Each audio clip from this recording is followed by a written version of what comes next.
Jane Fonda, Lily Tomlin, and Dolly Parton. 9 to 5. Okay, gentlemen, welcome aboard to another fantastical episode of Seamen on Film. Let's just start off with saying my movie pick was from a free-for-all round. I went with the 1980 film 9 to 5, starring Dolly Parton, Jane Fonda, Lily Tomlin.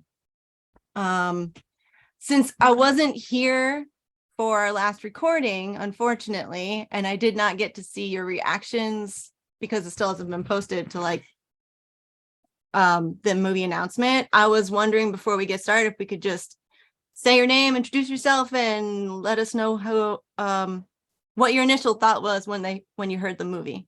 Let's start with Andy. Okay. Yeah, I'm Andy, and when I first heard we were watching 9 to 5, I was I was excited.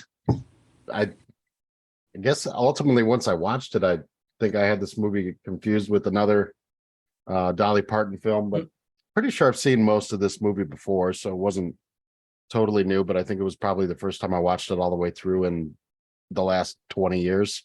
Cool. So cool. Yeah. Awesome. That was my initial reaction. Thanks. Joe, how about you? I had seen this before, but it's been so long that it doesn't really even count. So for all intents and purposes, I'm just going to say this is my very first time watching the movie. And I don't know what it was, if it was just like the time of day or what happened, but the cards all fell into place for 9 to 5. I was into this movie pretty hard. Okay. And about 45 minutes into it, I was thinking to myself, like, why the hell am I doing this? Why am I this close to the TV and like this intent on all the things that are happening in this movie? It was weird. It took over, and I had no distractions. It was crazy. I was very solid pick. I was excited when you did pick it because I'd been looking for a reason to watch this movie for the last 5 years. I'm like, maybe I'll get around to it.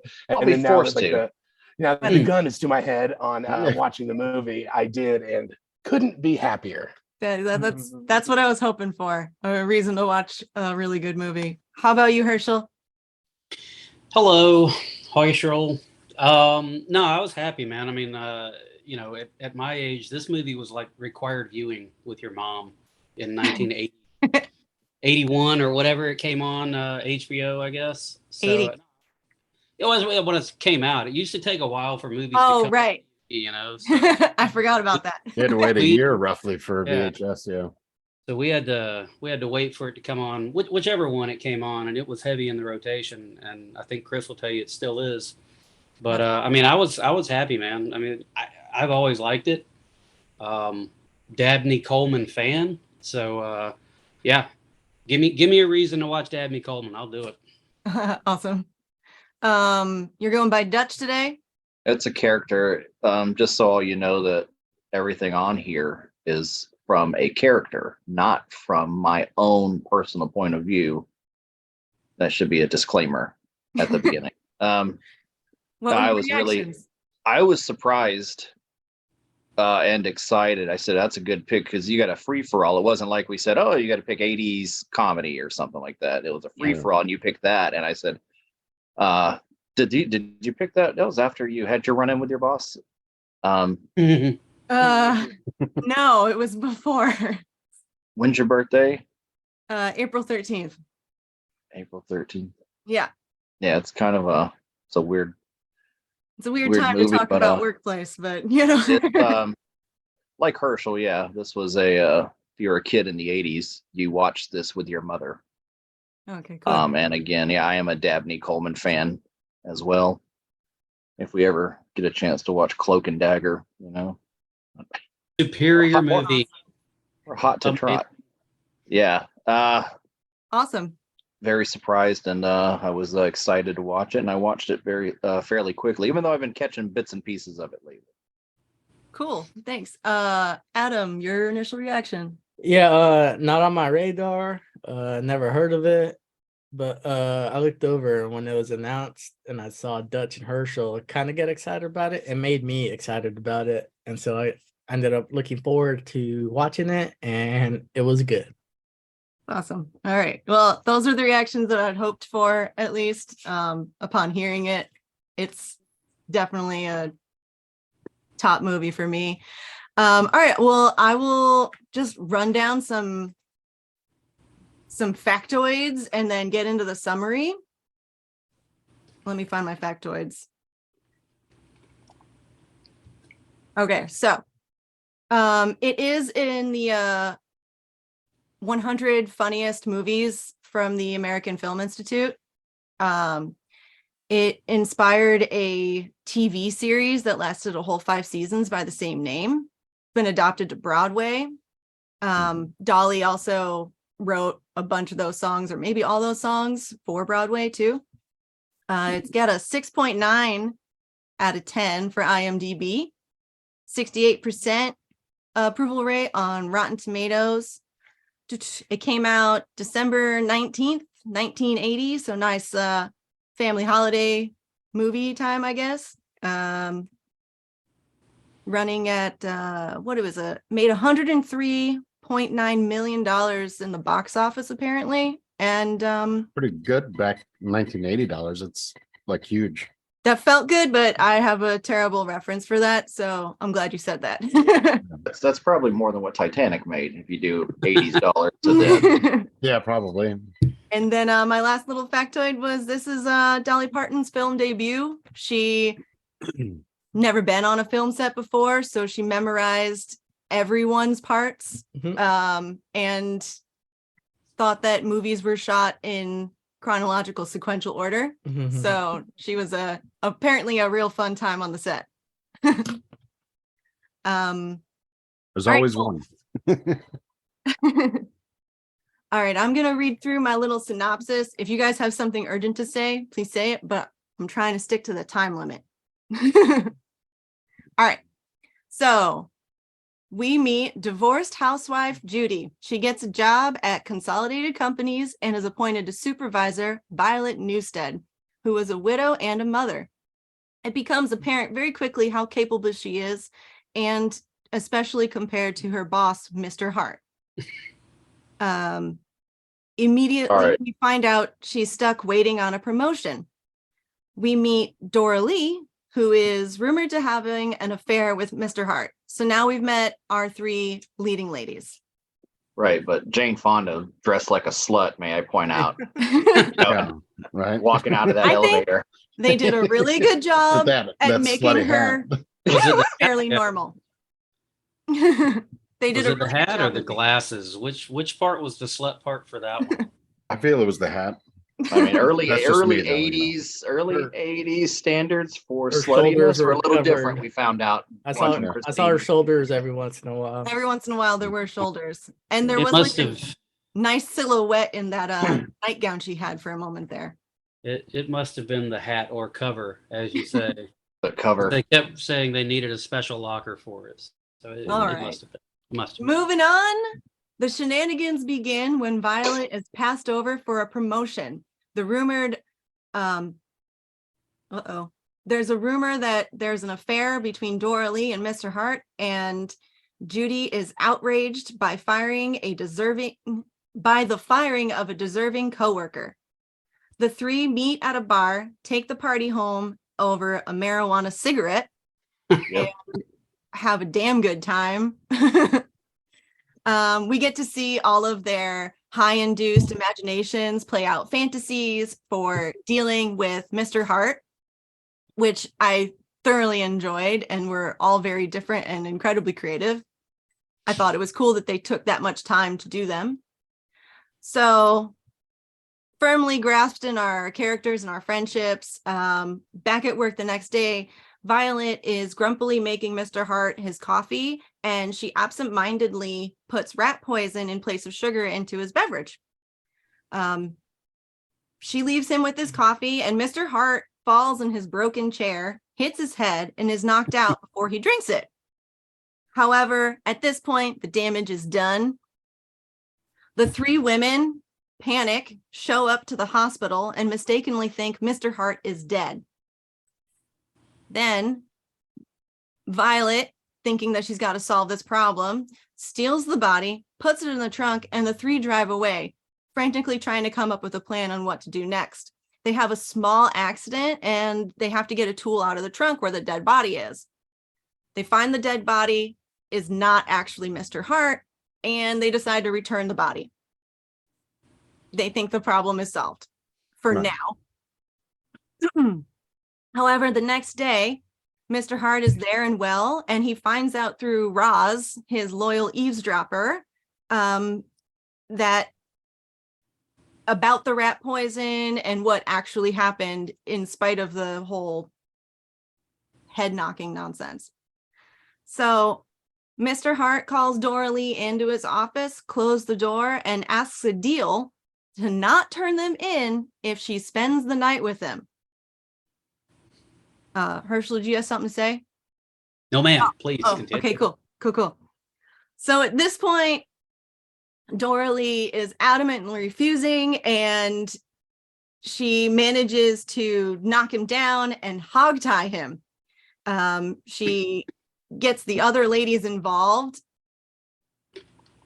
and they kidnap him, and they keep him at his own home. They decide that they're going to keep him there for 4 to 6 weeks while they're going to wait for these incriminating documents so that they can kind of deal back at him and keep him quiet through this blackmail. Because Well, it was initially a week. They were hoping. Yeah, that was And initially a then week. it turned out to be longer, but yeah. It turned out to be longer. So they came up with a system, and they made sure he was comfortable and set him up in all these cool pulley chains and nonsense. And it was pretty fun. Very elaborate, very considerate kidnappers. So anyways, while this is all going on, we're going to jump forward through a bunch of nonsense that happens, but Mr. Hart manages to escape unbeknownst to them when his wife returns early from a vacation. She lets him out, and he is able to fix his mistake for this, that the documents were supposed to incriminate him with. And he ends up back at the office where the three have been very busy making lots of changes, policies, and atmosphere. Quality improvements. So back at work, they're confronted with Mr. Hart, and before he can do anything, press any charges, call police, whatever, the chairman of the board shows up, and he is there to congratulate Mr. Hart on the productivity increases that they've experienced recently. He's caught off guard, and he's kind of stammering through it. He needs Violet to help him as we get a tour of all of the amazing workplace changes that have been made to facilitate this extra productivity. As a reward, Mr. Hart is being asked to go to Brazil to be as a promotion and to open up a new factory or something or other out there. Voluntold. He's voluntold, yeah. And then our ladies get the lives that they dream of. Violet gets her promotion, Mr. Hart's job. Judy gets to marry a Xerox rep, and Dora Lee becomes a country western singer. The stretch, yeah, The end. for Dora Lee. How's that for a summary? It was Two movies. hit all the Pretty high good. points. Hit all the high points. That's pretty Record good. time, I think. I don't know. I didn't get a was stopwatch, hard. but I was nervous.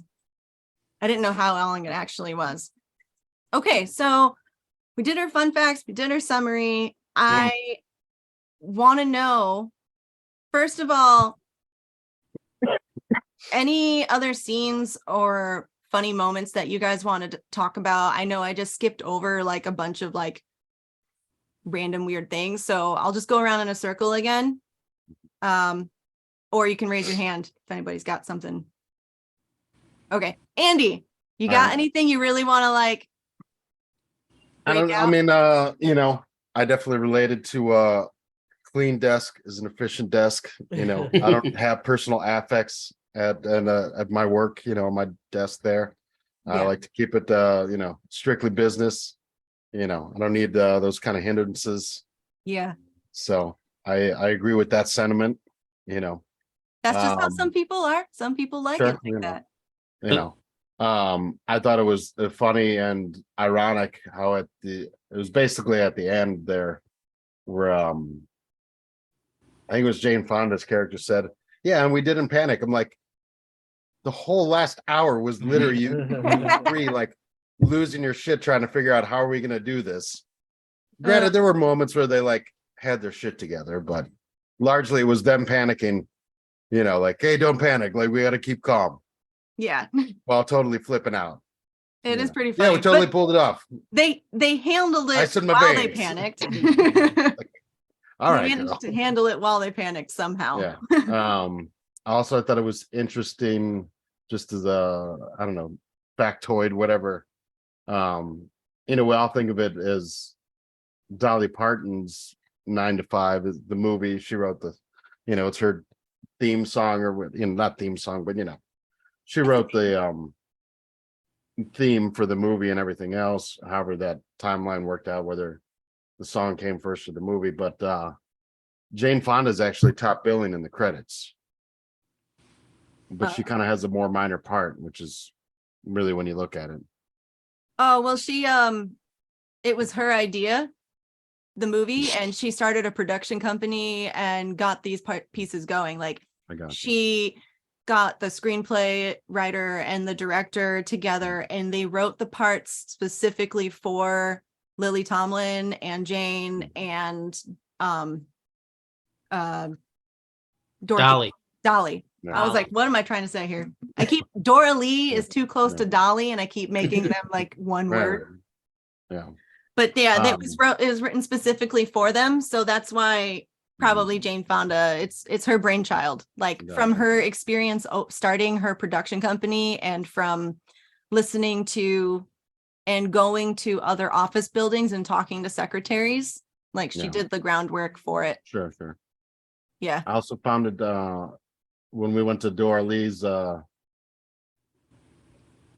revenge scene or whatever you want to call it, like Yeah. it doesn't really, like, when you look at it, it doesn't play out the other way. Like there's not a man alive that's gonna have like that much of a problem, like whether it was the horrible bosses scene with Charlie Day and Jenna Aniston or whatever, like when you have an attractive woman making advances and whatnot else towards you, like it's not really, it's not as offensive as it is going the other way, kind of thing. So Well, he was saying he's a married man, so it is right. offensive. So But like, yeah, like if you're a single guy, then you might not be as offended, but I as a married definitely man, there's probably, I mean, depending on the marriage, I don't know, it's Yeah, they're putting depending way on the- too much. Adam. I'd say it's Much anywhere from drink. a 50-50 to, I don't know, 75-25, one way or the other. But there are definitely people that are committed and would be not about it, but at the same time, like you're still at least getting like the ego boost, I guess. I don't know. Yeah, but since it was her fantasy, it has to work. That he's it works, in the suspension of disbelief and the make believe land. Yeah, sure. But I don't know. Those were my main thoughts, and I think Lily Tomlin's kind of underappreciated as an actress. I think she's really pretty great. The grand scheme of things, I think that she is very, very underrated. Yeah. She's amazing. She's the old grizzled veteran in this office, She's legitimately funny. Like she's a legitimately funny human being, and like time has just forgotten that she, like what was that show she was on? Laugh In. Yeah, I think so. Is that what it was? Well, her and Jane just had a series called Frankie and Johnny together. That was pretty funny. Netflix. And aren't they all in that fucking "We're 80 years old and we're going to see Tom Brady live" or something movie? 80 for Brady. Yeah. And aren't all of them? I mean, I think all of them are in it, with the exception of Dolly Parton. Oh, I didn't even know that. Yep. But I mean, it's like a who's who of like, I've been in the First Wives Club. Well, I was in 9 to 5. Oh, well, it's like, it's all the old gals from the late 70s, early 80s that are, now they're just like, we're old grandmas, but we still get horned up. Yeah. Turns out women have sex drives as well as men. Oh my goodness. Geez. Yeah, I'm a girl dad. And yeah, that's one thing you have to realize when you're a girl dad. It's not just boys, hanging around your front yard and climbing trees and stuff. Because Standing outside with boom boxes. Yeah. Oh man. How about Joan? You got anything you really enjoyed particularly and you want to hash out? A favorite scene or something? I do. Oh yeah. I've always really, really liked Dolly Parton. She's awesome. Yeah. Yeah. Does this have anything to do with her philanthropy? Her breasts. Probably her philanthropy. Her philanthropy. Yeah. But it actually is the philanthropy thing. She donates books and stuff. She has that book thing that if you're a kid and you want a book, all you do is write to it and they'll send you a fucking book. Yep. Like that's, I don't know. I think that's pretty nice thing to do. Yeah. But and I also enjoy the song that Whitney Houston made famous, or even more famous, I guess. I Will Always Love You. I don't know if that's the title of the song or not, but of course it's the title of the song. Joe, quit pretending you don't fucking listen to it once a week. I don't listen to it once a week. It's every other week right now. We all do. It's a great song, and she's got a pretty interesting story as well. I really got into it when Drunk History did an episode on her. Yeah. It was really fucking funny, and it was solid. And I was like, wow, that's very interesting. But I've done a fair amount of research. I like Dolly Parton a lot. I did not realize this was her first movie. What a natural talent. She's amazing at everything she just decides to do. Yeah. I mean, sing, dance, act, be funny.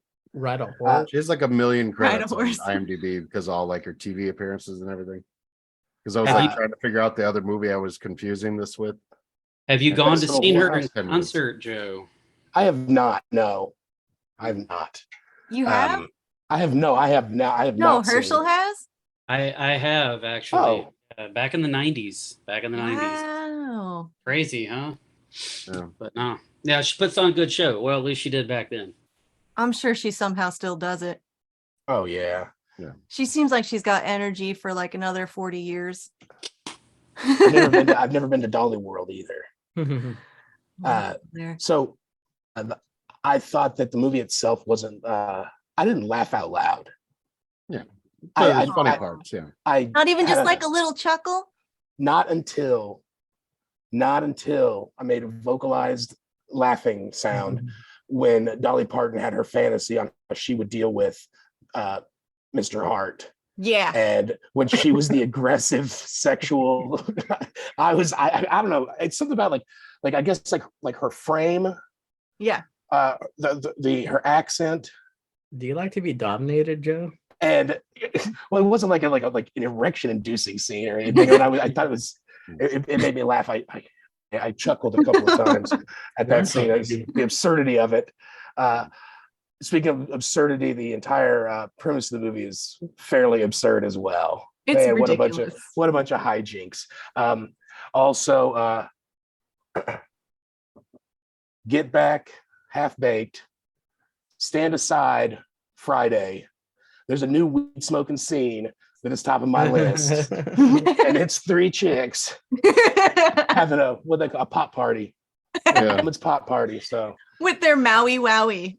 Yeah, with their Maui Wowie. So yeah, if you're gonna make a 420 super stoners cut of all the scenes in movies where they, all the awesome pot smoking scenes.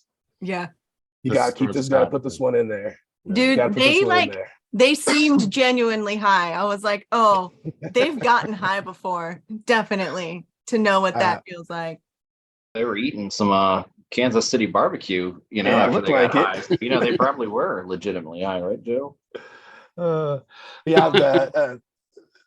As far as standout scenes and stuff, I like that Dolly Parton one quite a bit. And then, I mean, it was a solid flick. Thanks. Continue along. Herschel, you got a favorite moment or I no, I do. I mean, I remember watching this movie like a lot, you know, as a kid, and it's funny the stuff that made me laugh. Kind of like Joe, like you know, you're not laughing out loud watching it now at yeah. almost 50, but back then, the first time, whenever somebody would curse or you know, Lily Tomlin looks at the candy striper and says "piss off," I thought it was the funniest thing on the planet. But yeah, every scene with Dabney Coleman, he just had a way of being a schwarmy prick. Yeah. But you know, at the same time, he's a little bit charming about it. Maybe I don't know. Like I'm just a fan of his. You know, like that scene with Dolly Parton as the aggressor, and she's talking about his cologne, and he has that schwarmy smile, you know, and the name of the cologne is Stud, and I that did make me laugh out loud. Yeah. What was it? Was it Sex Panther? Stud, Might have been. come on, man, Stud stick would with the be fun. program. But no, That sounds it like is a cologne funny. name. It is funny watching it now, you know, because it is, I guess, madcap, you know, kind of comedy hijinks. But some of the things that happen in the movie, I didn't really question as a kid. But now looking at it, like, what was your plan? You're grabbing a dead body, and you like that's your go-to. We're just gonna grab a body, throw it in the Hide the trunk. evidence, Got yeah. this, no problem. When you're And facing then- extraordinary consequences for a mistake, Yeah, then you're like, you know, I know. not rationally. I'm like, Yeah, fuck it, yeah, let's grab this body real quick. It's 1980. Nobody knows anything about like DNA. Yeah. So we'll get But- away with this for sure. You just wear Yeah, a lab that- coat and you're a doctor.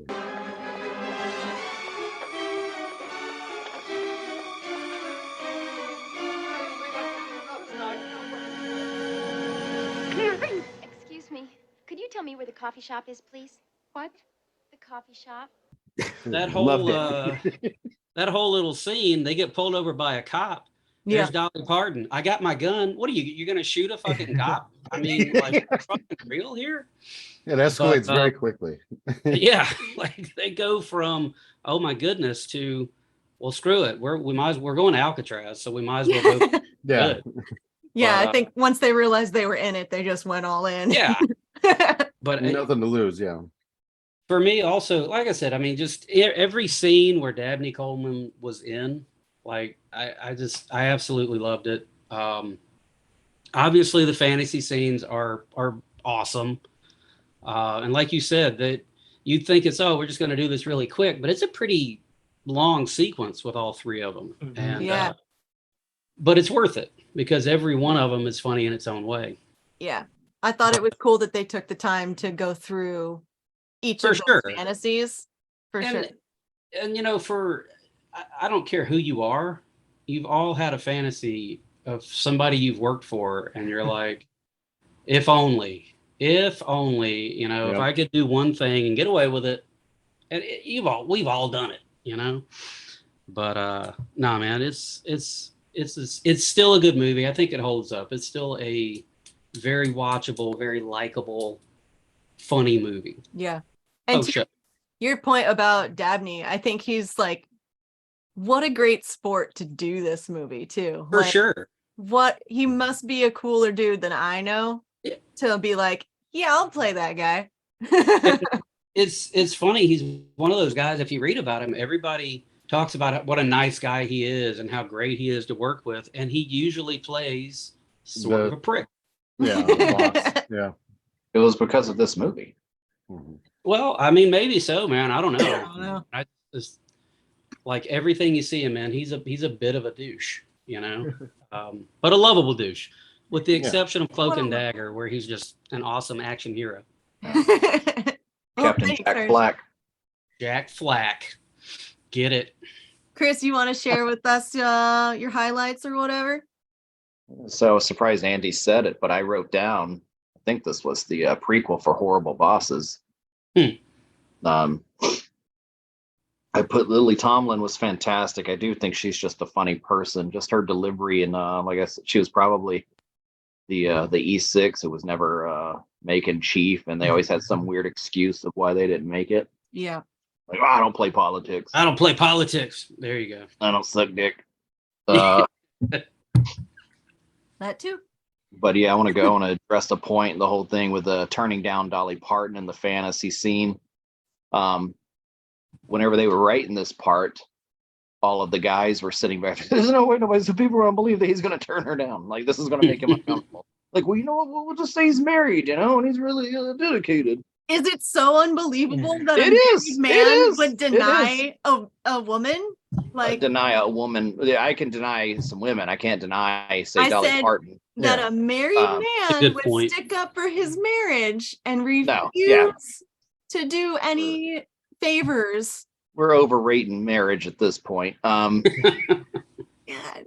So Chris and Andy still hate the Institute of Marriage and Women. Yeah, the whole I Charlie don't Day, hate it. Jennifer I'm Aniston just thing, calling an ace here. This was addressed in Horrible Bosses when Charlie Day was complaining about Jennifer Aniston. I think Jason Bateman and Jason Sudeikis are like, yours doesn't sound too bad. I don't know what the problem is there. That's kind of like what that was. But he was in a committed relationship. Oh yes, of course. And then 3 months was after trying it to ends, you're be just a like, why did I good- turn that girl down? Integrityful That's man. not a word. It's a word now. Maybe Man he's of trying to go to integrity. work and go the fuck home at the end of the Yeah. day. What if you don't? Yeah. I'm just like, hey, you know what? That's some office Sure, I'll drama have you a- don't want. I'll have a dominating female boss. Sure. Do you have anything else you want to talk about besides that? Oh yeah, I got a lot. You get like, I'm gonna time you. we're gonna need a special locker for that hat. I think that was Lily Tomlin's ad lib when she first walked in. Oh, maybe. Very likely. But the whole hospital scene was my funny part for me that I really enjoyed. Was The Italian mob boss shows up and everything. I'm That was checking. I'm checking. I'm gonna look at the face before I take it. But the one thing that you don't think that you don't really think about is when they do go get the crowbar out of the trunk. Is that these are 3 women, like, housewives, widowed women, and they just have a dead body in the trunk. And when they realize it's not the dead body they thought it was, their reactions are all pretty funny. Darling, honey, would you come over here for a second? What is the matter with you two? We have got to get the... Who is that? I don't know. What do you mean you don't know? What happened to Hart's body? It's not here. What do you think? It just got up and walked away? But Violet, how could you? How could you? I guess I must have made a mistake. Oh, you steal the wrong body from the hospital and all you can say is I must have made a mistake? But it's still 3 women looking at a dead body that they're carrying around. And to think about that scene played out, say if it was our moms that made us watch this movie, if it was our moms that did this and had a dead body in the trunk, I can think my mom, she would probably actually kill somebody and put them in the trunk. But it's like, these are just 3 women who don't really have a plan, know what they're doing. So I kind of looked at it from that perspective, and that's why I found it funny. That's exactly what it was. And then- They didn't know what they were doing. And of course, Dolly Parton was the wild card from the beginning of the movie, since she carried a gun everywhere. Yeah. And it was I got a gun right now. But when that cop pulled him over, he noticed her guns, and they got out of that pretty quickly. That was a very understanding cop, like. And yet Judy's the only one that fired it, I think, right? Yeah. You worked poorly, but Yeah, it was. I wrote was down. not Yeah, properly Dabney trained. Coleman was great, but it was this movie, I guess, to where they liked him so much. Jane Fonda said she loved him working with him, and they did this perfect. But it was because of this movie is why he started getting these kind of prick type roles, lovable prick roles, Oh, nice. and that's what led to it here. But then I just wanted to know, did we have a Roz on the ship? If we said something, like we're all on watch together and we said something, they went and told the person. Probably. Sure. the Roz is the reason that I am having work troubles right now. So I just experienced a Roz for sure. These people think they're going to get ahead. This is their way to the top. Yeah. By brown noser. yeah, being this pet for the boss here. But There's chairman always of the- one. Yeah. I was wondering who the chairman of the board was. Was it Colonel Sanders? That's what I said. That was See pretty the good. guy wearing a white suit And has like that for the- same facial hair like Colonel Sanders. Like Colonel is that what Sanders. you're doing? Timothy I said, or Tinowicki or I can't remember his name. Inworthy. Tinworthy. Inworthy. And I was thinking, I said, you know, the way Dabney Coleman's character is, the way he's portraying himself as this, you know, misogynistic, sexist boss, he should want to go to Brazil. Brazil should be a dream spot for him. I don't know how Brazil was portrayed in the 80s. Herschel and I National know that Geographic. That's Basically. something Herschel and I I know would that Yeah. the rainforest should have been gone by 1988 is what At they least. told us. At least. You know, that was the pandemic back then. But I was like, if this guy goes to where are they going to put this factory? Is it Amazonian Brazil or is it going to be Probably like Rio. Ipanema, It's gotta have been Copacabana, Amazonian Rio? Brazil Yeah. because he was kidnapped and never seen again by the Amazonians. Some of those tribes have never had human contact, you know, Something like that. out there killing jaguars and shit. Overall, I thought all of the stuff put in place, say by the women, it reminded me of being on a ship. Yeah. What can you have in your rack? You could probably have 3 pictures of your family. We had stupid rules like this Yeah. in the Navy. Oh no potted plants. Mr. Roberts. You can't have pictures of your family anywhere. And like Andy said, a clean desk. And I want to say this is for protection, actually. And back then it was looked at as something bad. Like, he doesn't want us to have pictures of our family. We could look at through it. I mean, do you really look at your fucking pictures of your family on your desk and go, oh, back to work. Click, For click, 3 click. hours. I I'm use just gonna that put as it out there ammo. that some people do because They it's a don't. thing that people Again, enjoy and that they You're do overrating. You're overrating relationships again. it. I think look you at it underrate relationships. as ammo. Now I have ends and things that I can say, or I can say things like, "Who bought that kid that outfit?" and then took a picture of them in it. That's what I say to people at work now when I see their pictures on their desk. You dressed your kid like that? Do you hate And then them? I'll say something like, "Oh my God," I said, "your grandfather looks so cool." You know, she's like, "That's my husband." I'm like, "Oh, sorry." Right. So it's really for protection, but What a troll. I said some of these things are things I talk about now. Mhm. You have a big business like that, there should be a law automatically. It has to have a daycare. I don't know why this hasn't happened. As a military person, you have both people in the marriage working. One of the hardest things for military people is to get proper daycare. Yeah.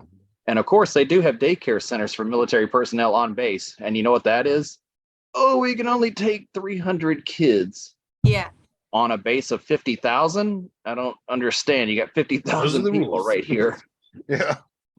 Yeah, This it was makes no always incredibly sense. difficult to get your kids into those places. I And then remember you a lot get of kicked friends out. struggling. Yeah, you get kicked out if you can't get daycare. If you have Shipmate. no one to watch your kids.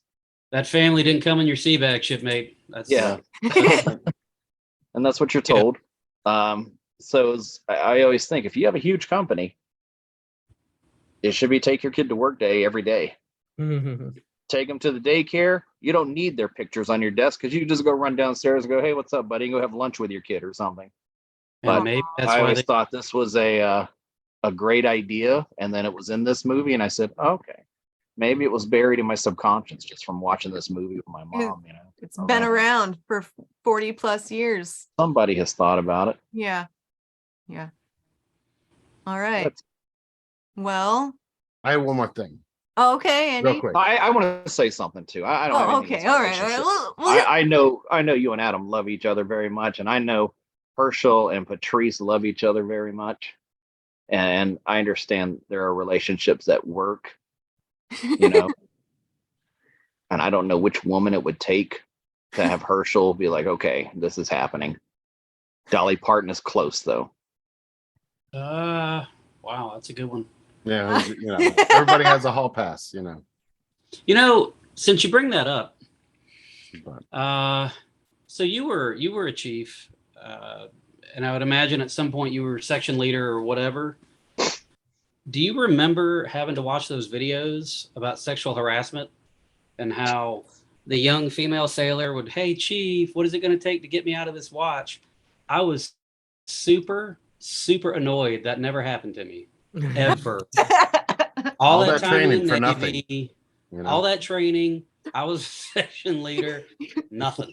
You were Zero ready time. you were ready for that moment. Yeah. Zero time. One of my quotes during Chief's initiation or induction or transition, Yeah. where they changed my sex from a blue shirt to a khaki, was when they were going through that whole you can't have relationships with younger sailors, and I said, why did I work so hard to get this power then? And on that note, The Andy, only you thing had I your wanted one to add, thing. Me and we did push-ups for that one. What's your one thing, Andy? I was thinking about it too, though, that the day of infamy there, where he falls out of his broken chair and hits his head and everything else. Like, we don't really know per se that, like, they didn't show her like accidentally putting the rat poison in, so she assumes it because she had just had this marijuana fever dream yesterday, so she could have maybe not even have poisoned him, but obviously the movie doesn't work that way, but but she just did. kind of like, I feel like maybe it's in the director's cut or something, but I feel like having that scene would have been more of a thing, at least today, if it were remade. They found Trace. They did say that they found it, and at the beginning she Did had they, gotten though? up. Well, I mean, like that, but I feel like that was a con, like going off but of at like the beginning when she Oz's did it, recon and everything else, where they were, when she did it, she has said that she just bought a brand new box, and so she went to go grab the brand new box, and she grabbed the brand new box of rat poison instead of it, and then the camera zoomed in on the label so that you would see it, right? So we know that it was definitely rat poison in that coffee, and it was on his shirt, and they also like the old school cartoon and movie gag of like when you have like a spoon or something in like a poison or acid like that was really concoction fun. Like it always melts the spoon. yeah like perfect. That was the Snow White was pretty cool, but what was the alcoholic lady's name? Margaret. Margaret. Atta girl. Yeah. Atta girl. Okay, all right, Adam, I think it's finally your turn. What do you want to talk about? Lily Tomlin, I think she carried the movie and she won the movie. And she's also hilarious. I love her. You guys mentioned the alcoholic secretary at a girl. That was really funny. I enjoyed that. And again, Violet's Daydream was super well done, and with the animation and everything. I like the screenplay. The way the script was written was pretty good. It kept everything flowing, and I was interested in everything. And I also like how they set little things up. Like, I only seen it the one time, but during Sabrina's review and everything, I just noticed how they set things up, like the creaking chair. I think Violet even mentions that she has to buy rat poison and stuff at the beginning. So I thought the script was really well done. And I have one more thing. Oh, just the Atta girl line was funny, and also when Dolly Parton was like, get a couple of 3 cowboys to go upstairs and kick the shit out of them. I thought that was a good line. Yeah, it's just pretty rocked on. Those are my thing. I do wanna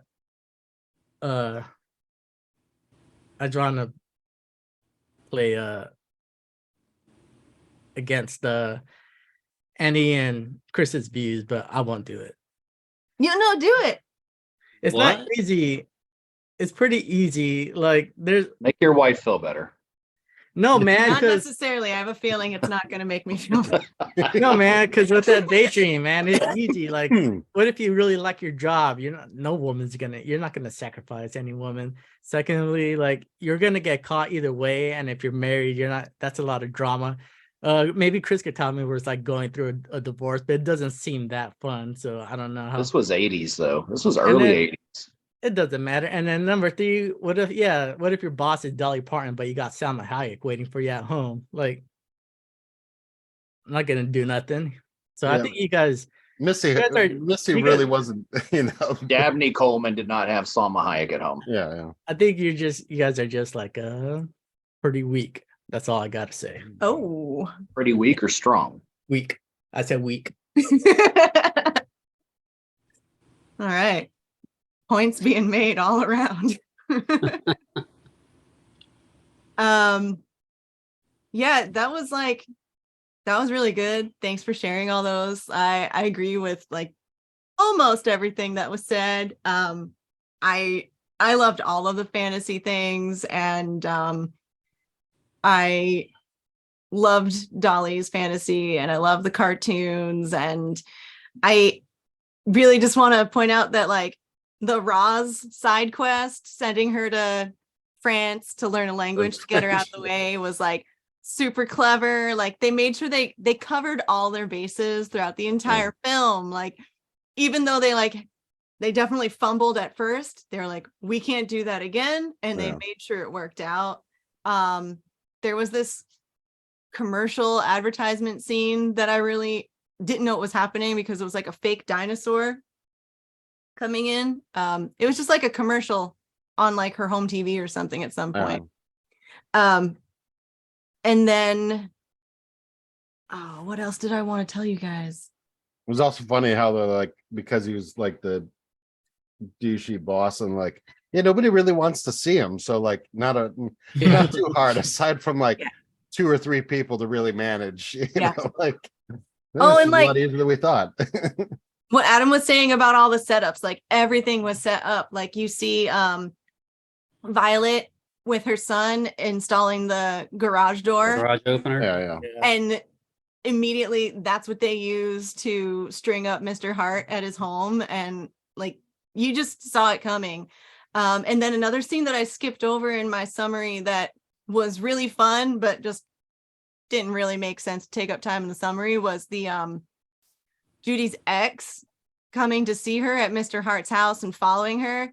Yeah, it was and interesting, that was really weird. fun. Yeah. Talking about if she wants to do M&Ms or anything, M&Ms. like she can. Like that was pretty great. Yeah.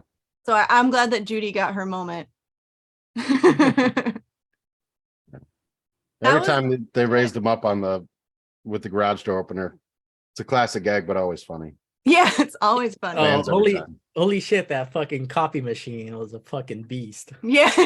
That's how they There's did that. copy machines that big. Yeah. That Computers was the were that Office big, Space too. one. That's the same one Yeah. from Office Space. That was insane to watch, and I can't fathom trying to figure out how to make something like that work. Same as the ones I did now. want to ask you guys out on the West Coast there, you know, California, Pac Northwest, whatever. So they're looking for a way to restrain him, you know, and Lily Tomlin or Violet, she's obviously a crack garage door opener installer. Does your average everyday sporting goods store sell hang gliding equipment out there in California? I mean, I think it Big does. Five probably does. I don't know, man. Maybe I'm just used to living in these flat places. We don't have that kind of shit. We had the Sports Chalet here for a while, and they Okay. did They anything, kayaking, any of that shit. Because we do have a glider port right here where I have a few customers. Oh, So whenever I'm working at a couple like Salk Institute or one of the UCSD buildings, the glider port is right there next to Torrey Pines. And that's where they Okay. jump. Remember that you'd always see it on the news. They'd run Yeah. into each other sometimes and die, Yeah. and you'd be like, "Oh, okay." You know, but It's- yeah, somewhere around here, shit is being sold. And I also want to say this, since you bring up a lot of these West Coast sports store things, I'm 100% against rock climbing. okay. Skydiving, hang Did- gliding. Did Sylvester Stallone ruin it for you, or Surfing. was it No. before? You're just listing all the um, things you refuse to do. A few people I've met that do it, and the things that have happened, I'm just like, what's the purpose? I get to nail this thing into a rock, and I'm going to put my carabiner here, and then I'm going to forget to fucking tie off the rope and fall down and break my leg, and then the doctors all have to sit there and discuss, do we amputate the leg or not? 3 different people that rock climbed that I have met down here had the same situation with a broken leg. Yeah, I said, if you were in the military, you wouldn't have that leg right now. they get hurt pretty easily. Everyone that I know that's rock climbed in any capacity has had some horrible injury. It may have been James Franco, Herschel. Oh yeah, yeah. I mean, who hasn't seen that scenario unfold? Oh, At and the least- other thing is they always go out alone and they never tell anyone where they're going and what they're doing. Right. So I haven't heard from him in 4 rock days. climbing You know? accident or shark attack. Yeah. And do that. You know, guaranteed. All right. Did anybody want to talk about anything else before I move on? Because we can just go right into like the EMI and all that kind of stuff. No, that's really yeah, I mean, you know. I felt like, yeah, Herschel. Oh no, go right ahead. You said I feel like. That I just wanted to comment on like how relevant it was and how I find this movie to be astonishingly clever to disguise all of these workplace movements and feminist movements under this comedy. And the fact, I also want to point out that these issues that they discuss in the movie in their workplace and for women are definitely still things that 40 years later. The equal pay comment hurt my humanity. That's pretty good. Like, I was like, oh, God. we're not going to do that, right? Yeah. So, like, I was like, oh, God damn it. just want to point That out, was like, 40 years ago. it was 43 years ago in December that this happened, and we're still talking about the same issues. Chris still doesn't have a daycare in his workplace. Like, Ridiculous. flexible working hours are hit or miss. Like, there's all sorts of things. Yeah, I just want to make sure you all knew that, because Yeah.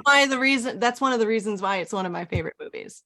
I did Bad write dress down codes. women in the workplace. The whole equal pay argument is such a fucking farce. It doesn't even make sense. But the productivity, Not the gonna him attack taking that. credit for her colored Colored coded reports or whatever it was, yeah. Color Yeah. reports? What? Color coding the accounts. color Oh, yeah, coding that's the whatever account. it was, Like, yeah. this is kind of, common sense, but yeah, a lot of common sense things, and the flexible working hours type thing bothers me, because like right now, like me and Adam kind of have a flexible working hour type job, and this all comes from being in the Navy on a ship. You're out to sea for, let's say, 3 to 4 weeks at a time. And yet there are people in the chain of command that want to enforce working hours while you're underway. Oh, you're not allowed to do anything between 7:30 and 4 outside of pretending, you can't do maintenance while you're out to sea. Yeah. While we're floating around out there. Well, it's like, oh, now we're watching a movie instead. You're watching a movie during working hours? Like, I stood a watch at fucking 2 a.m. You didn't complain about that. That wasn't within working hours. This is the kind of shit. This is where my headbutting against is it chains of command? Yeah. Sure. Chains of command. There are multiple. It happened to where If I there's- know a couple of my CSOs on one of the ships, maybe my last ship, hated me.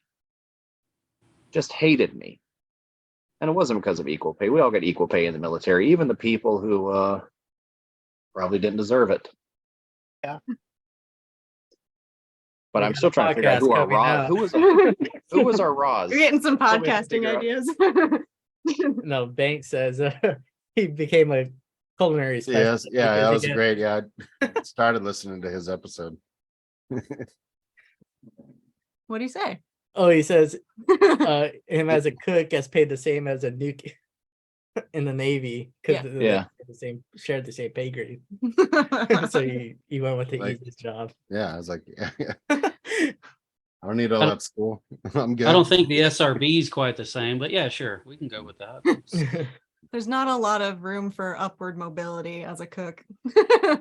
Same advancement as, E1 to E9.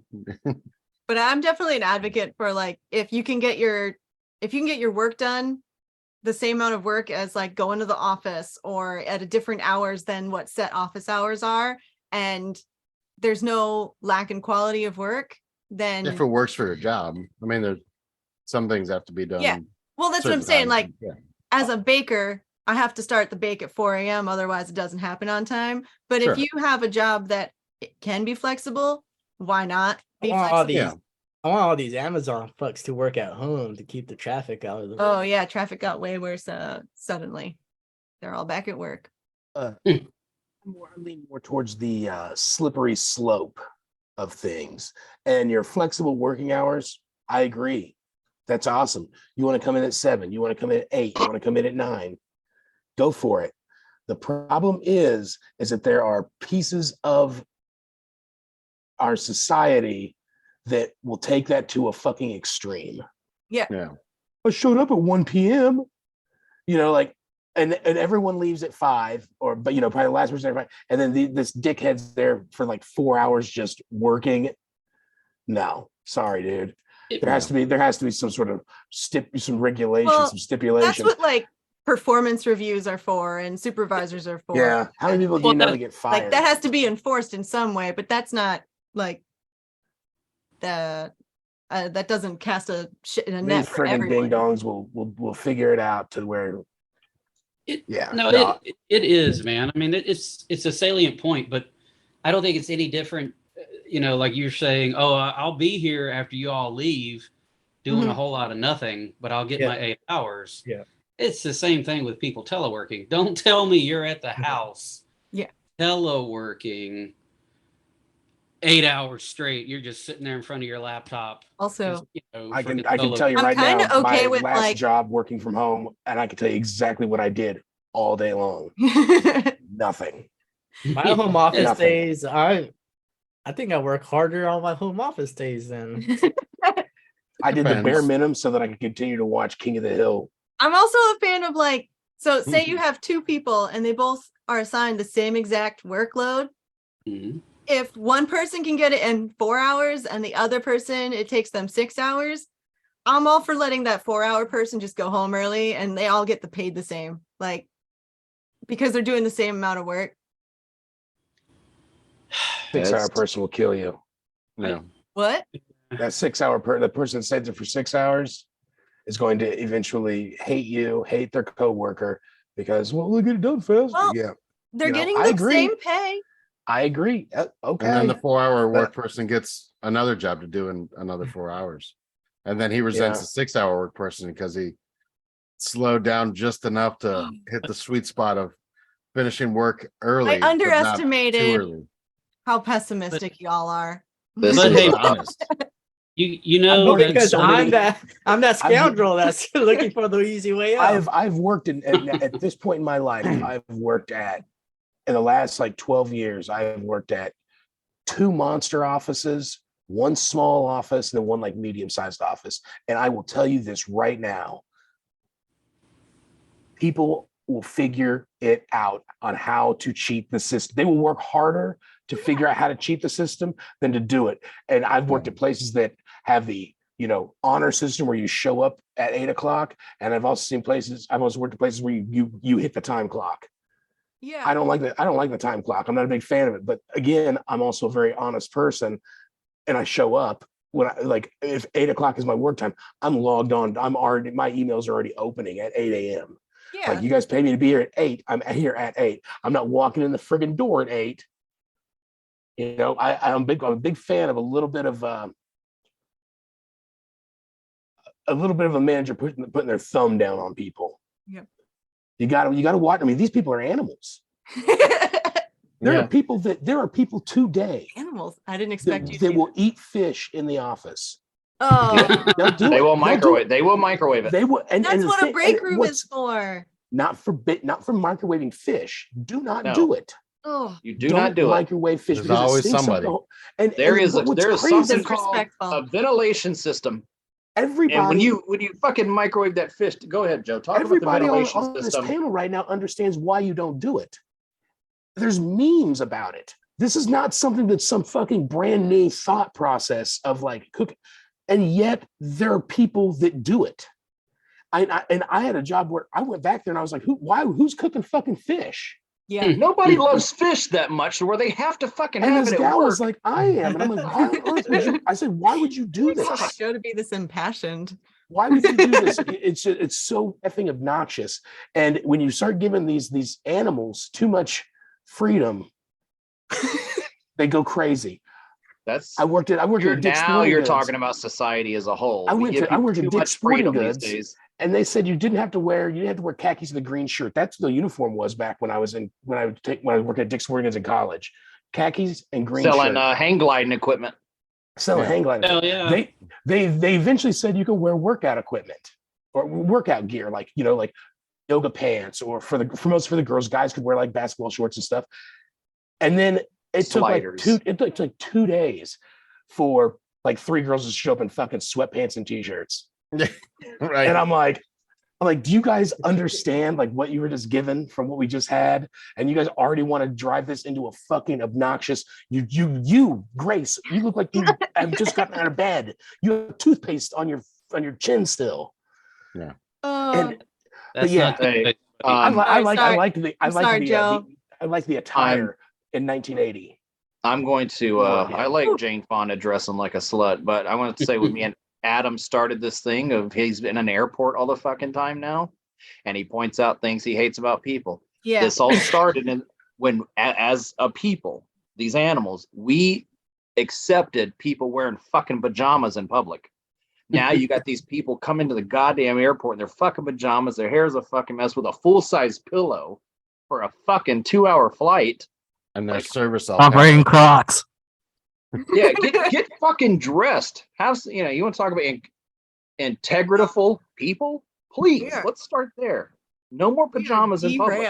The train is. You want equal pay? Tracks, you want equal pay? Start dressing in the morning when you drop your kids off at school. All right. So now that your blood pressures are all up, over here. let's all take some deep breaths and maybe prepare to Pick this fucking movie. Atta girl. Yeah. I'm going to the bar to get drunk. Joe, hand me a marijuana cigarette. So yeah. So speaking that of I got from my son, like it's totally cool because primo, easy rider and shit. Why don't we start with our cruise book quotes this time, and before we do our top 5, we'll lighten it up in the between times here. Mm-hmm.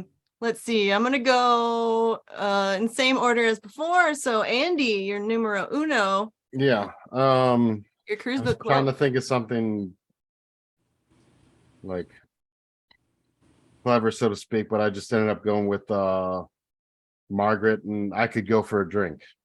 That's a good one. Perfect. Yeah. That's perfect. Yeah. Can't argue with that. All right, Joe, did you find something? I did. Dolly Parton says to Mr. Hart in her fantasy, if you got a nice package, you might as well show it off.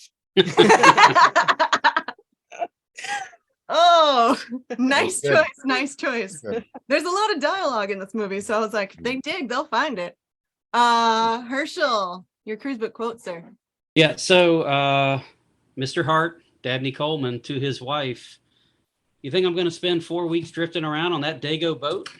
Thank you. I was hoping one of you picked that one. Awesome. Great choice. Dutch. I always need sassy black women in a movie for me to really enjoy it. And this time, I was like, I don't remember that. It's a weird quote, but okay. the lady, was it the cleaning ladies at the hospital when they returned the body? Yeah. She just looks at the other and says, "We got another stiff in the John." Yeah. This has happened before, obviously. Yeah. And it didn't bother her whatsoever. Yeah. All right. Sassy. So obviously, Body was if you pretty do have good. to return a dead body, just leave it in the bathroom. Yeah. Nobody will mind. That seemed harder than just dropping it off in the front. Yeah. Adam, your quote. Judy the dick. And if I want to have an affair or play sex games or do M&Ms, you can't stop me. I got a feeling some M&Ms happened between you two after watching this movie. That was my runner-up quote. And then I just went with Dora Lee saying, "Don't think I can't do it." Rooster to a hen in one shot. Yes. Awesome, guys. Those were good choices. Again, shouting out Margaret for "Atta girl" and "Sure, let's all revolt." It's great. Okay, so the slightly more difficult one that I assigned you all was the 5 women you respect, and it can't be due to a caregiver role. It has to be a, professional or, badassery. So again, we're going to start with Andy. Sure. Why not? It was interesting because I was like trying to think of who to put on this list, because there's a lot of women that have lived There's in the history of world. Very true, But- sir. Very true.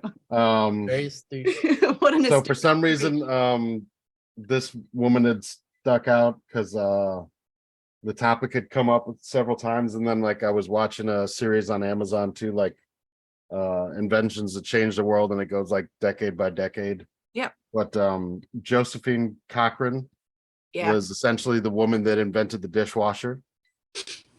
Yep. So, I mean, everybody, God dishwasher is invented the important. dishwasher. That is really riding the line. It's important, though. I'll know when his second pick comes up. It's like the inventor of the salad shooter or something. Okay, bud. Right? Yeah. I hate salads. That's a good woman there, dishwasher woman. Hey, it's important. She had a problem she needed to solve. She was always entertaining guests, dinner parties, and she's essentially spending the whole week washing dishes.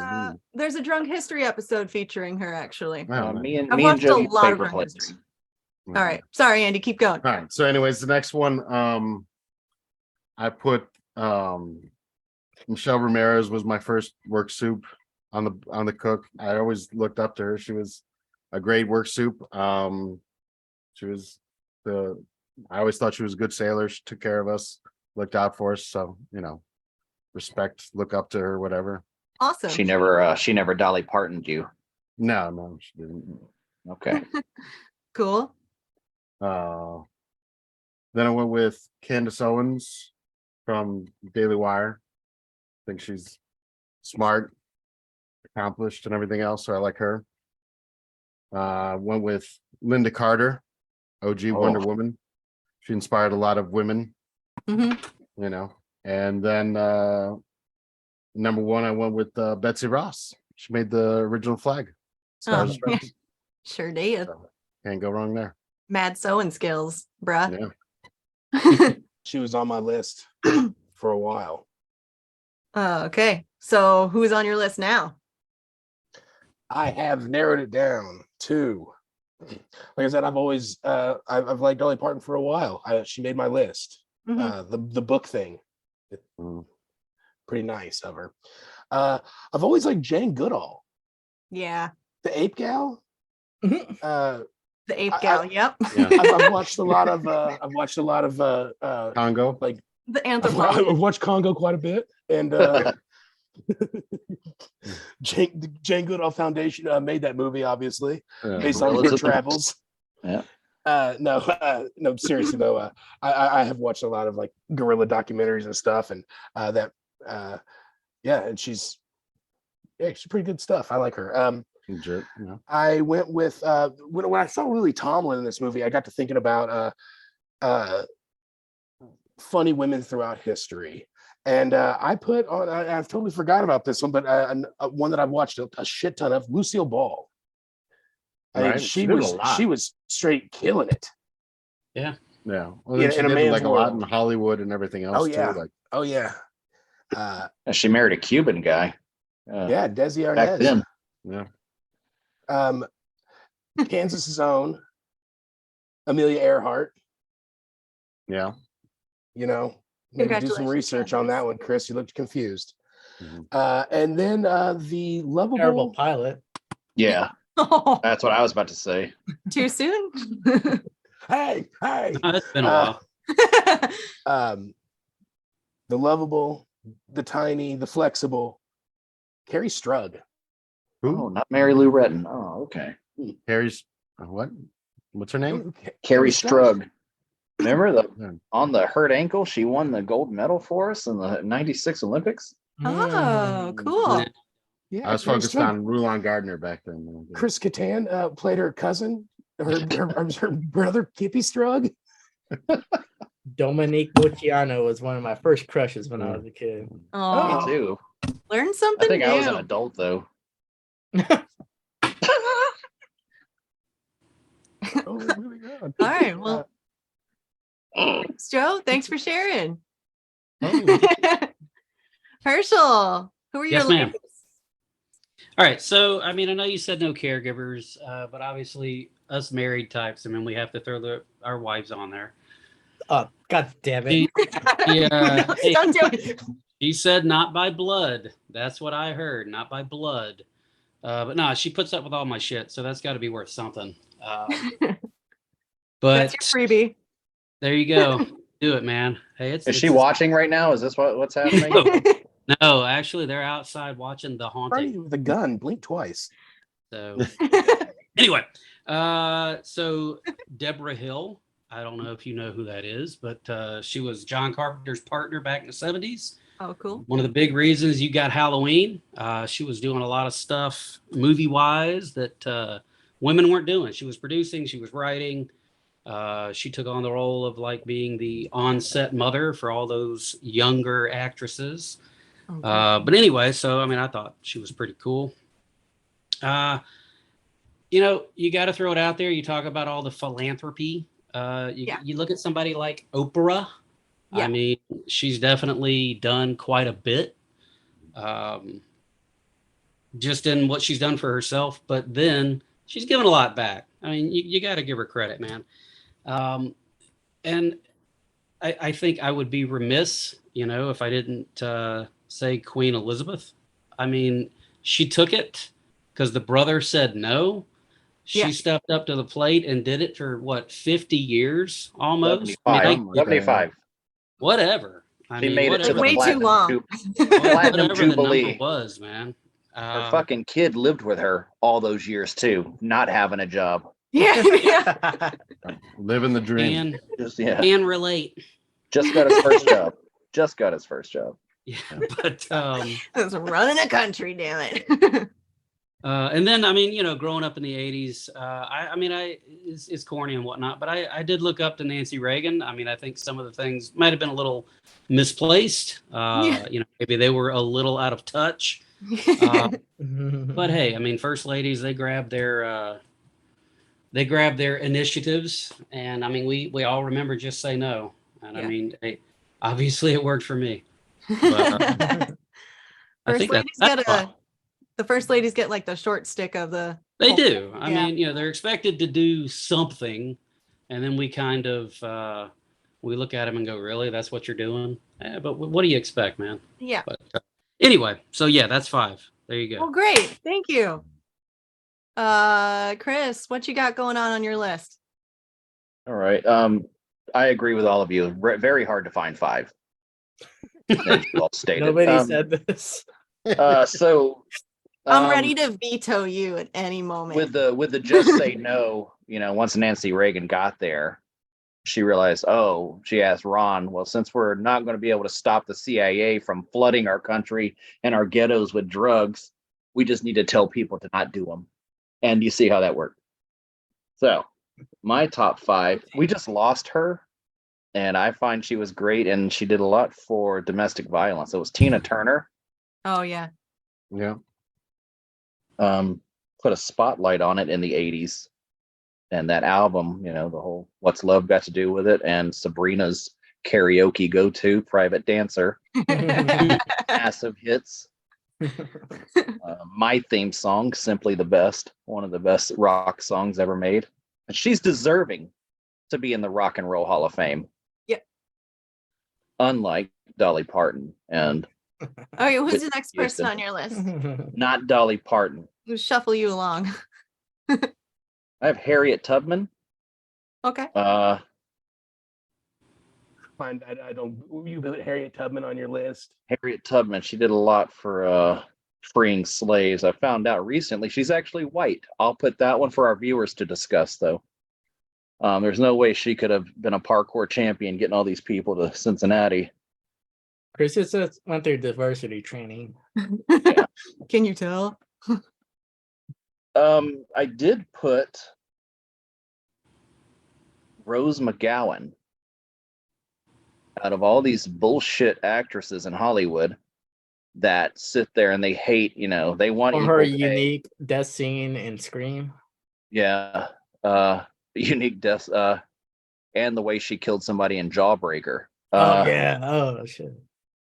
Out of all of them, she has been steadfast against the culture in Hollywood of meeting in hotel rooms for a part. And she calls out everyone. Yeah. On both sides of the aisle politically, everyone. And she's been the only one to really do it. Everybody else says, oh, well, you know, if it's their side, let's wait and see. But Rose McGowan has been steadfast and then calling those people out as well. I have Catherine Bigelow, as Herschel said. She's the first woman director to win a Oscar for Best Director. Cool. For The Hurt Locker, which was not her best movie. They just gave it to her. Like, oh, she made a good movie. Let's give it to her because we're trying to do diversity and inclusion. She should have won it for Point Break, for Christ's sakes. Fucking what top 3 movie ever made, not on the AFI 100 list. But Hurt Locker directed got that. Best Picture that year, though? Or it was nominated? It was nominated. I don't know if it won. Yeah. Definitely nominated.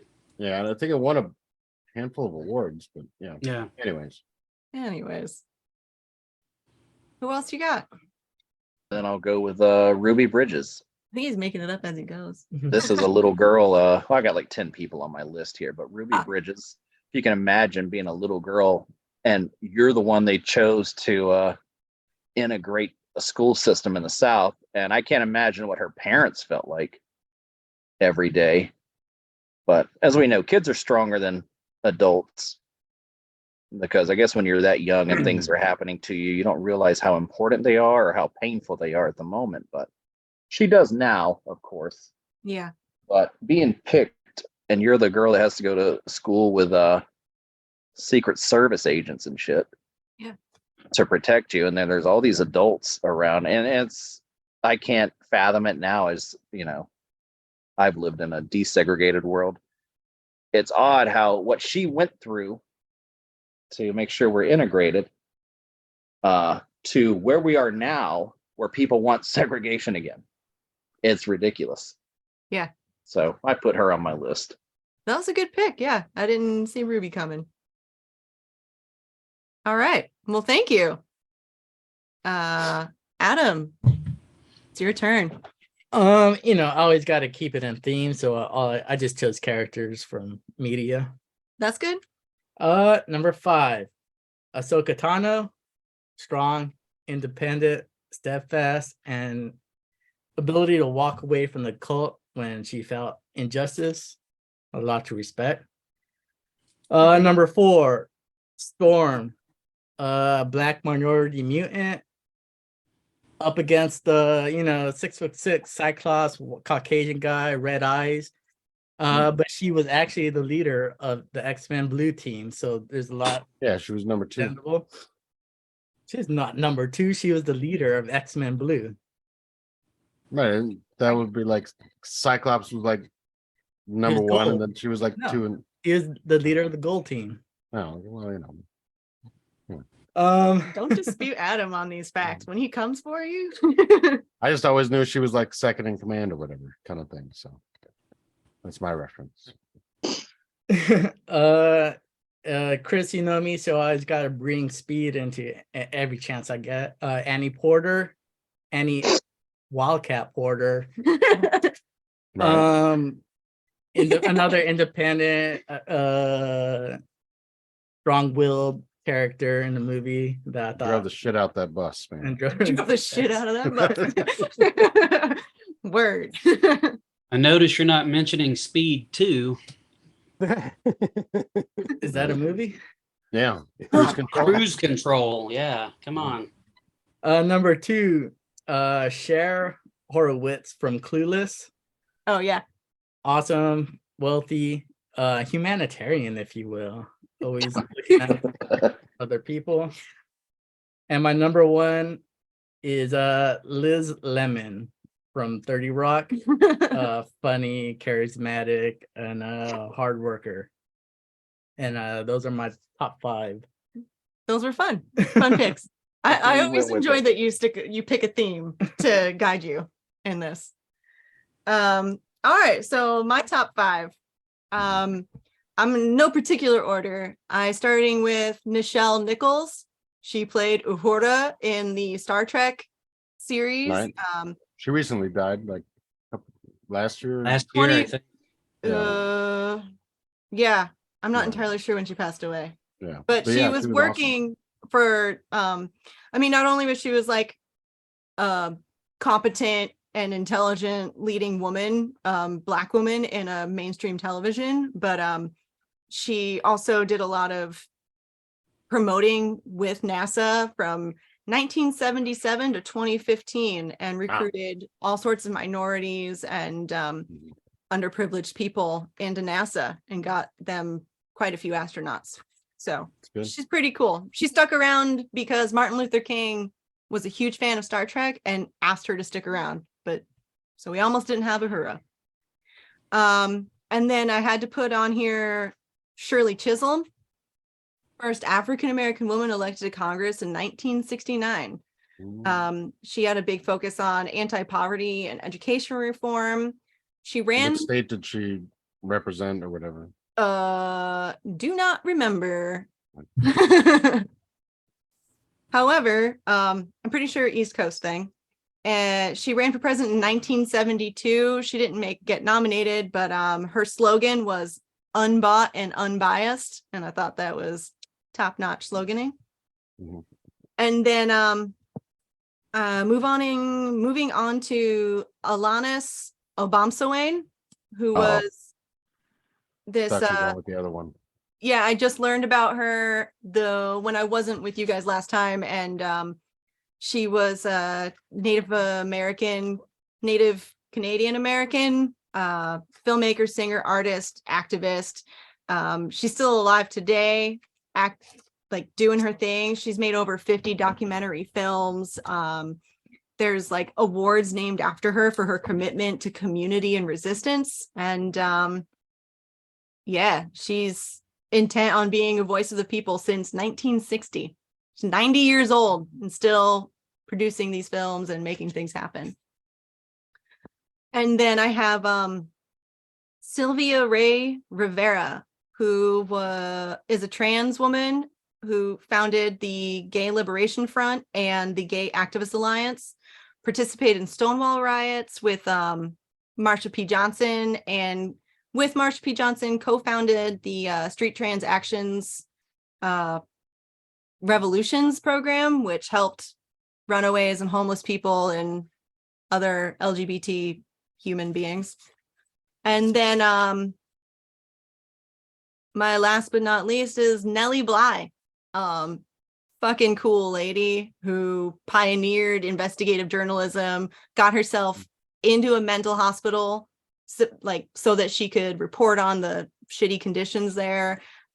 She also did the trip around the world in 72 days, and then became an industrial business owner and an inventor. So just overall moved a lot forward for women and for just the world, I guess. So yeah, those are my top 5. Solid picks, everybody. Solid picks. Okay, I guess that's all that's left is to do our ratings and whether or not this is an employment movie or not. So you guys ready to do some ratings? Sure, why not? Yes, ma'am. All right, cool. Andy, say your final piece. Just rating or rating and deployable? We can do them together. I don't see why Okay, not. I just want to answer appropriately, whatever kind of thing. So, and completely. I would give it a 6.5, I think. And it is a deployable movie. It's definitely, it's a fun movie. It's not like blowing down the watertight hatches with the comedy, but I mean it's entertaining. You're gonna enjoy it. I got a strong cast. But you could also watch it with your mom. And I think that's also the good thing to do. Just watch it with your mom. Watch movies Fun with your for the mom. whole family, yeah. So Cool. there you go, Awesome. 6.5. Joe, what's your rating? Uh-oh. Did Nope. we lose? You're gone, bro. Keep talking. We Keep can talking. see you, but just keep talking. Okay, sorry. So there you go. was this movie rated PG? I believe it. I Yeah. believe it might have. I believe it Oh, might I have honestly been. don't know. Yeah, it was before but the probably. PG-13 movement or whatever you want to call it. Oh, okay. So that's why. Because Yeah. I was like, this is interesting. Like, this is a PG. Like, PG. Yeah, it is PG. Yeah, so everything back then PG-13 was didn't even exist. That's kind right, of funny, actually. I'm glad I brought that up then, because I thought it was a crazy rating for this movie to have, Yeah. considering the amount of like camera time like Dolly Parton's breasts had. You know, so they're always clothed though. well, yeah. I mean, she's not a trash person, dude. She's not gonna go No. in there and whip out. No, When they're no. that big, they're hard to hide. I agree. And also, I mean, her role required her to be that That busty, lady. chesty secretary. But I was like, man, PG. I was like, that's fucking crazy. What is happening in 1980? Well, what exactly is Crazy. rated R? Is like full penetration. Like you can still see it in theaters. Basically, I mean, it was PG or R back then. So yeah. So, like I said, I liked this movie a lot, and I found myself enjoying it way more than I thought I was going to, and that was super weird. I don't know how I got so hooked on watching this today, but with that being said, I'm going to do 6.5. It's funny, it's good, and as far as deployable, it's kind of really a toss-up, but I guess it's so hard to. I would say go ahead and toss it on to deployable, because I can see, the dog days of deployment or whatever, and you catch this one time, you're like, what is this? And then you're like me, and then you're hooked on it, and you're like, wow, what? And I would like someone else to have that experience where they have no other choice but to watch this movie and focus on it, and then realize how much fun they're actually going to have doing it. 6.5 deployable. Let's move on. Okay, let's go backwards real fast. Since you said, Andy, did you say it was deployable or Yeah, I did say Yeah. Yeah. Okay, cool. Thanks. Herschel, your turn. What do you got to say? So I like this movie. I always have since way back. I'm going to give it a 7. I think it holds up still. I mean, it's hard to say, it's not as funny because you know what's coming after you've seen it so many times. But I think it's a deployment movie. It's easy to watch. It's easy to catch up on. If you haven't seen it, you can catch up. Whoever is new, 5 minutes, they know what's going on. But I also think it's relatable. We brought up some of the stuff already. I mean, you get to the end and Mr. Hart is sitting there just drowning, trying to explain what's going on. And tell me you guys as the SMEs haven't had to bail out chief, divo, department head, whomever. Yeah. Well, why don't you explain it to them? They're really they were the lead on this. But it's it's still entertaining, and absolutely, it's a solid 7. Cool. Chris, what you got? I wrote down when I watched it, first watched through, a 7.5 Dixie Cup. Because one, we're still talking about the same shit today. Yep. You know, it's gotten better, but I just found it to where, like, you know, you hear the whole equal pay joke, and that was, like I said, that was one of the funny things I laughed at. That the whole how your desk, it just reminded me of being on a ship. Oh, your desk can't have anything on it. Oh, you can have fucking pictures of your family in your rack, because, you know, like they say, nobody looks at their pictures and goes, can't have anything, personal stuff in spaces. You know, things like that would always bother me. Working hours bother me. So yeah, things that we're still talking about today. So if it holds up, of course it does. And it is a deployment movie, because I want a fucking break from these fucking ice seamen. They're all fucking 20-year-old fucking virgins. And some of them bathe, not all. I don't think I've ever met a group of ice seamen that consistently bathed. Have you? No. It would be a great break to see on the TV at some point this movie in between every fucking X-Men, Transformers, or Fast and Furious that they fucking play all goddamn time. You know, it's like, thank you. Just throw something different in there, and I would sit and watch this one just because of that. So yeah, it's a deployment movie for sure. Give me an 80s channel. And Joe, the first PG-13 movie was Red Dawn. What year was that?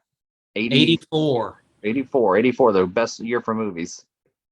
I mean, you got Footloose, people being and born. Ghostbusters. Yeah, 7.5. very selfish over here. Awesome, thanks. Adam, what you got? Yeah, this movie kept me entertained from beginning to end. I thought, yeah, it's kind of weird because there's no like really funny moments or, you know, things that'll make you laugh loud, but it kept me glued to the TV. With that being said, I give it a solid 7.0 Dixie Cups. And as far as, is this a deployment movie? Although it is relatable in a lot of ways, especially to military life, like I feel like I don't think it could hook you enough to get you to that point to where you'll actually sit down and enjoy the movie. It's the last, you know, 30 minutes that you could relate it back to your military life, and then you might want to see it from the beginning from that point. But if any time before that, I think it's gonna really be hard to hook somebody. So with that, I'm gonna say it's not a deployment movie. Cool. First one, not. I felt like it was a tough decision too, man. Like, I mean, Yeah. especially being that, you know, it's now 2023 or whatever, 2023. You know, like there's a billion movies been made since then. Yeah. You know, and you guys are gonna pop this one on me. I don't know, but I'll wait until Fast and the Furious. If you happen to walk feel in on a you. scene where like Mr. Hart's hanging from the ceiling or something, then you might stop and still a little bit better. So for me, this is definitely one of my all-time favorite movies. I always enjoy watching it. I think it's still relevant. I can always recommend this to anyone. It's definitely like a crowd pleaser movie. And I think it's just really well done, really clever. I don't think you could recast it. Everybody was perfect in their roles. So for me, this is I'm going to go as high as I've ever gone before with a 9.5. And that's just because I will never not watch this movie, and I will never tell someone that they shouldn't watch it. Like, I will always recommend it. So for me, it's a 9.5, and I would probably give it a full 10, but there's just like tiny little things that I'm like, whatever, you know? Anything to do with the fact that he's 9 to 5 and you're like 9.5? And you just Didn't want to hit it, like, consider more that? hit it more on the nose. didn't consider that, but maybe that's why I went with the 0.5 Let's redo that. unconsciously. Let's redo that section. It's too late. It's too late. It's too late. So that's just what it is for me. And then as far as deployable or not, I see how like it's a difficult choice because a couple of you mentioned how you would want to watch it. And for me, I've been judging all the other movies on whether or not I could come in for a scene and walk away from it and not feel like I'm missing out or be sad that I can't stay there. So for me, I don't think this is a deployment movie just because of that reason. Like, I would want to watch it. And I would have to like try to find it and catch it next time I'm in the movie room or wherever. So yeah, not deployable for me, but personal fave. All right, guys. I think that wraps it up for me. And now we get to do spinning the wheel. And the reveal. Yeah. And our reveal. So yeah, who's next on the should we do the reveal first? Do you guys care? First. Either way. Do the reveal first, and then we can spin the wheel and end on that fun stuff. Yeah, because we always go in looking at the movies that came out in that wedge that we get. All right, so I had the next pick, and mine was the AFI Top 100. I went through this list, and I was very disappointed with the movies that were on there and some that were not. Some of that were not. I wanted to pick something that is not on AMC or Ovation. Every fucking choice day. of 3 movies. So, like, you got the Wizard of Oz, you've got Raging Bull, you got Goodfellas, you got Shawshank Redemption, you have the Titanic. Those types of movies were on there, and of course, Shawshank deserves to be there. Titanic does not. I mean, what did it take to write that fucking movie? All right, we know it's going to the ship's going to fuck, but that's what I picked.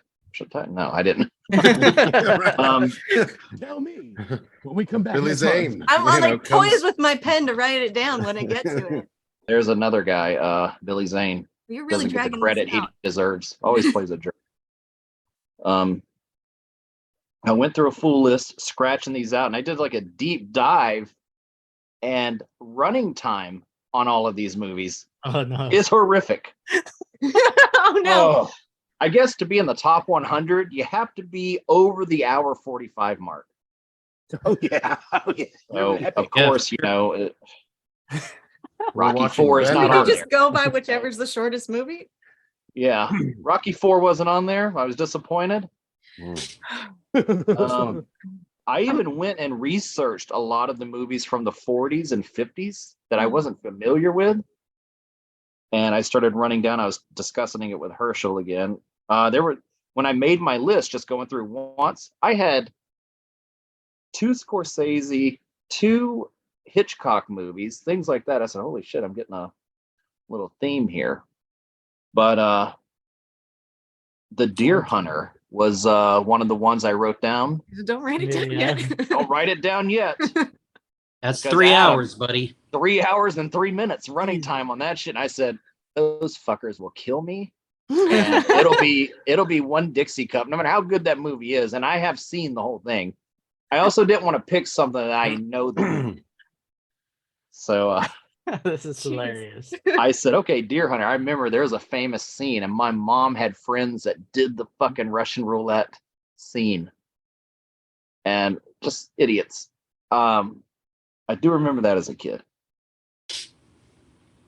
So what I went with, and I don't think we've had a Western before. Titanic. No. In the deserts. Sinking in the west of fucking England. The Western Atlantic Ocean. To think a poor kid will ever pull a rich girl. I mean, come on. Can we do a deep dive on Kate Winslet's characters? God, what's the She's movie? She's always the other woman or having an affair in every movie. Andy, fact check that for me. I will.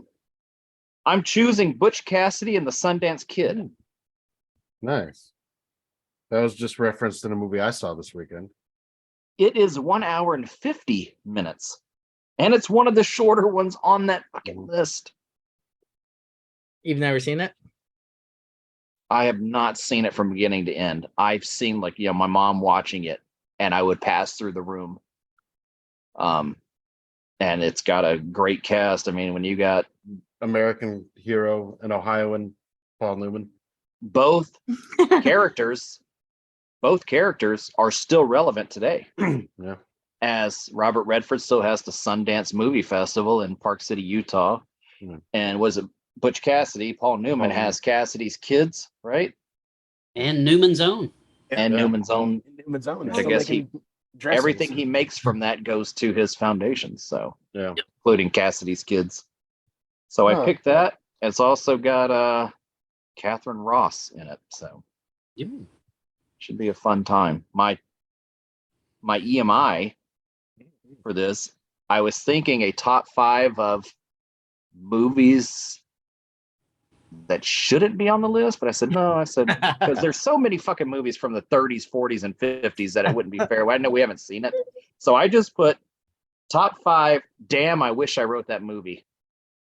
Damn. Any movie, I wrote that movie? where you thought, "Fuck, what a fucking idea." Why didn't I think of that? It's right there. Mm-hmm. I have a lot of those.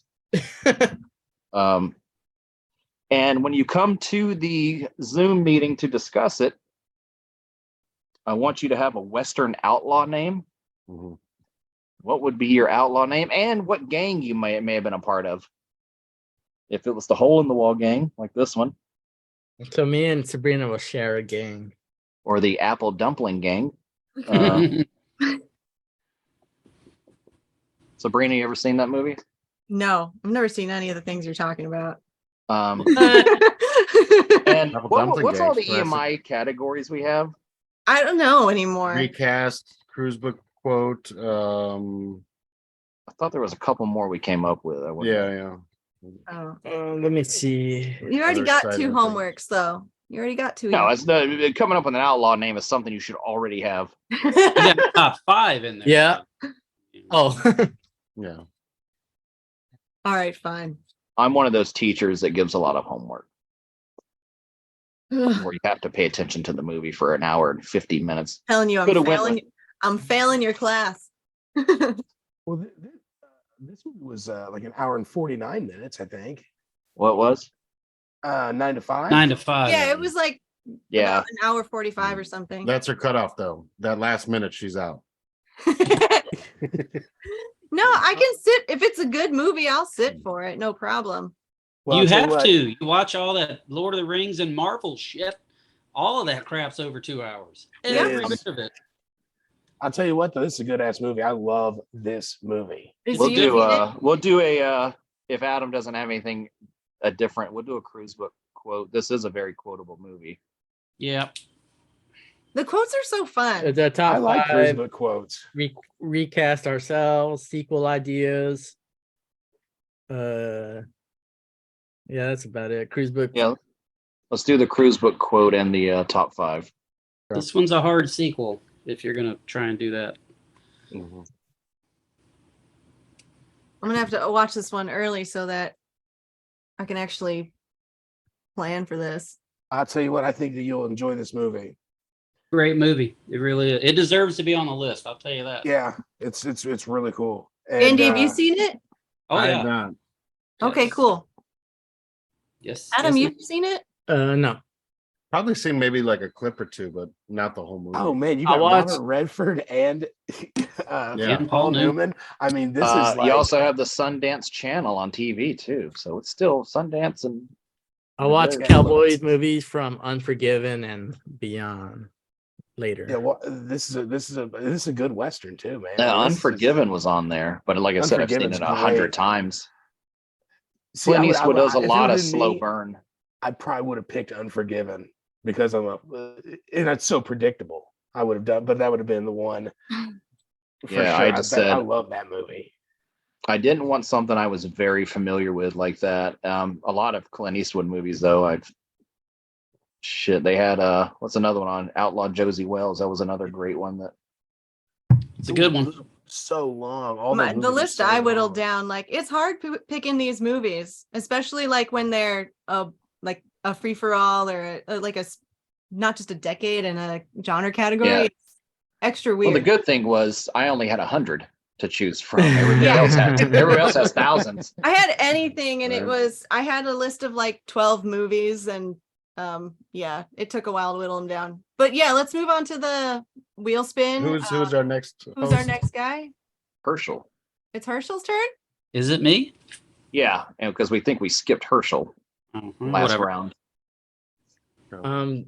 Just to reiterate, AFI 100 and free for all stays on the spinner, but you only get one. You don't get both. And you get one mulligan potentially if you need it.